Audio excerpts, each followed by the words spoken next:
Faithfulness అంటే ఏం తెలుసా అండి? నమ్మకత్వం అంటే ఏం తెలుసా? దేవుడు ఇచ్చిన పని ప్రాణం పోతున్నా సరే విడిచిపెట్టకుండా కొనసాగించడాన్ని ఏమంటారండి? నమ్మకత్వం అంట.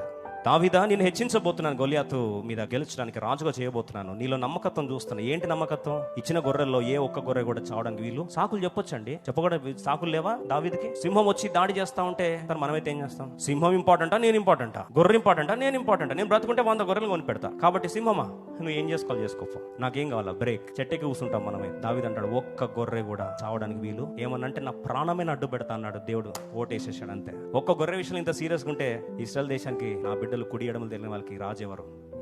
నెక్స్ట్ టెస్ట్ పెట్టాడు. ఉంటాడా, వదిలేసిపోతాడా, సాకులు చెప్పిపోతాడా? దావీదు నెక్స్ట్ సాకు ఏది? ఎలుగుబంటి. ప్రభు అన్నాడు, దావీదు అన్నాడు, 100 శోధనలు పెట్టినా నువ్వు నేను సాకులు చెప్పే బ్యాచ్ కాదు ప్రభా, ప్రాణాలైనా అడ్డు పెడతా, కానీ ఇచ్చిన పని మాత్రం విడిచిపెట్టా. శ్రద్ధ ఉంటే తెగిస్తావు, సాకులు చెప్పవు.